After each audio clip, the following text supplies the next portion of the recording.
Et puis, donc, 900 personnes environ qui contribuent du code, qui contribuent ce qu'on appelle dans un projet comme le nôtre, qui commit. C'est-à-dire qu'ils vont contribuer du code, de la documentation sur notre système de repository. Je vous expliquerai après ce que c'est que CAJCS. Alors, ces trois catégories de projets, c'est d'une part les projets qu'on appelle acceptés.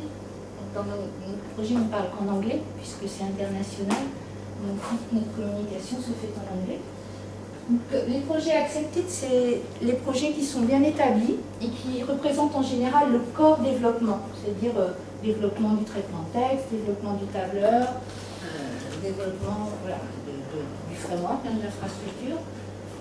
Et puis, il y a quelques autres projets qui ne sont pas du corps développement, mais qui font partie de ces projets établis, comme le projet marketing. Il faut savoir que le projet OpenOffice.org est un des premiers projets open source à avoir eu un projet marketing. Ce n'était pas du tout dans l'idée des projets open source d'avoir des services de marketing, mais bon, en évoluant peut-être. Les projets native langue, ce sont les projets comme le projet francophone, donc germanophone, etc. On fonctionne en langue et pas en pays. On n'a pas de problèmes politiques, on ne parle pas de ça, on ne parle pas de problèmes sociaux.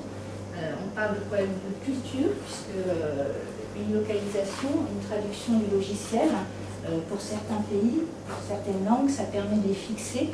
Et surtout pour tout ce qui est langue,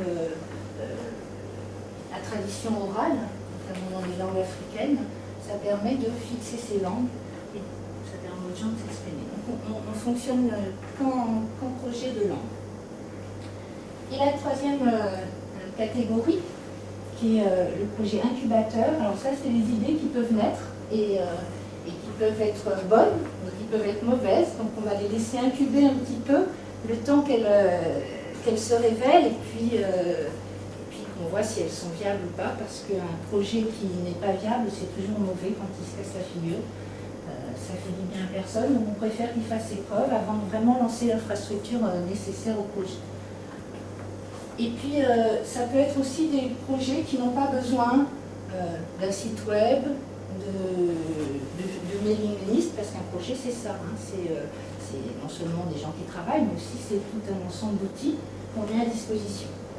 Donc, par exemple, pour le projet statistique, qui fait toutes les statistiques du projet, il n'a pas besoin, lui, en lui-même, d'avoir une mailing list pour développeurs, pour utilisateurs, etc. Donc lui va rester de toute façon toute sa vie en incubateur. Alors les projets sont tous organisés de la même façon, avec un lead, un co-lead et des membres. Quand il y a un tout petit projet, il n'y a qu'un lead, un responsable.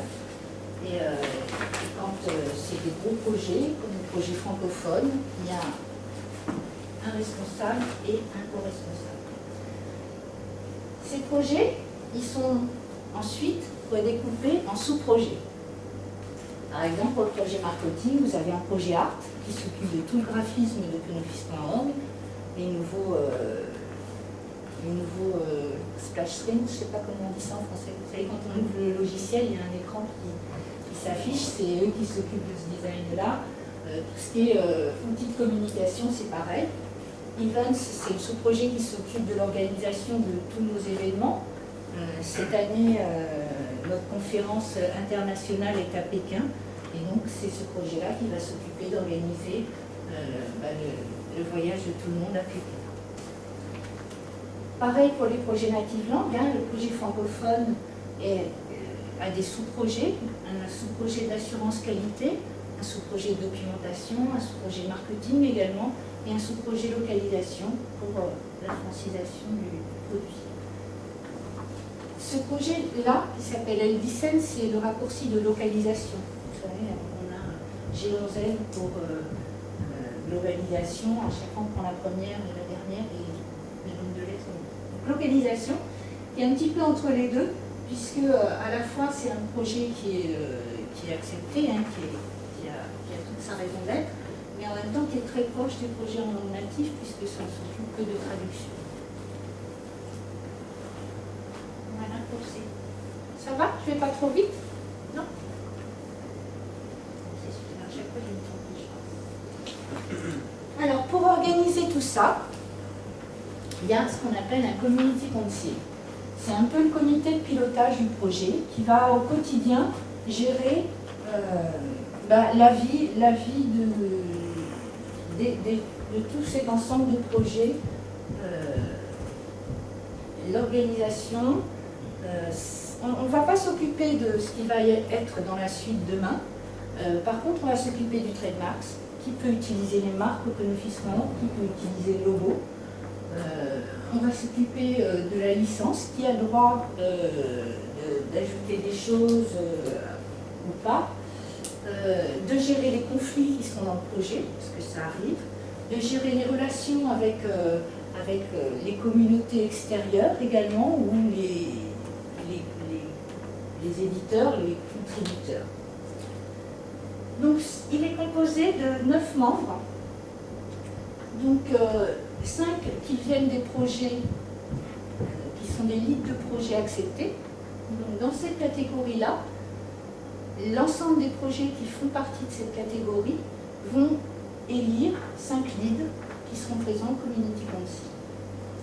Idem pour les projets en langue native, 2 membres vont les représenter, ce sera 2 leads de projet. Ils vont représenter, c'est pour ça que moi j'ai été en tant que lead du projet francophone, j'avais été élue pour représenter l'ensemble des projets natifs. Les incubateurs n'ont pas de représentants, ils sont encore trop jeunes. Il y a un membre de la communauté qui est élu par l'ensemble des contributeurs de la communauté, et des contributeurs qui ne sont pas dans un projet forcément. Ils vont là, ils font un peu de documentation, ils font un peu de localisation, et il faut bien qu'ils soient représentés. Donc il y a un membre du Community Council qui représente la communauté dans son ensemble, pour tous ces gens qui ne sont pas inscrits dans des projets. Et il y a un membre permanent de Sun étant notre principal sponsor, et également celui qui détient le copyright d'Oconofisc.org, il a une représentation permanente.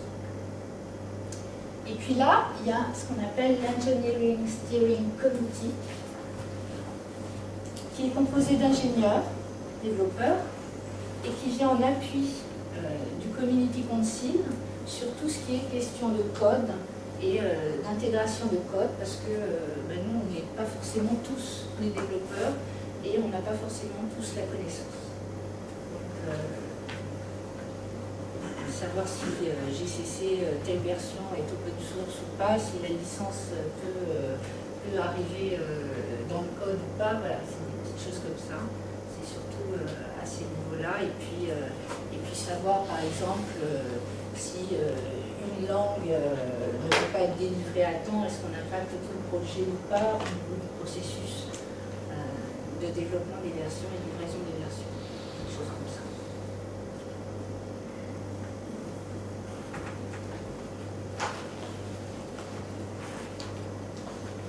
Alors, l'Advisory Board, c'est un organe qui a été mis en place l'année dernière. Vous en avez entendu parler suite à une dissension entre Sun et Novell.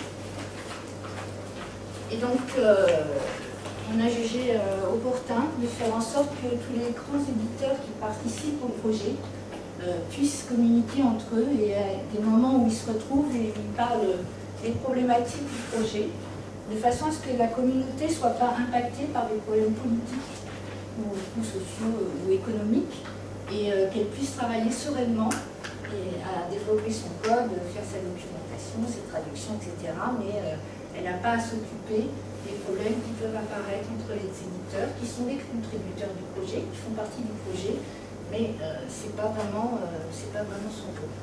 Donc l'Advisory Board a été composé au mois de novembre l'année dernière. Donc il y a Sun, Novell, Red Hat, Red Flag, IBM, Google, Ubuntu. Et donc un membre qui représente l'ensemble de la communauté et qui vient défendre les intérêts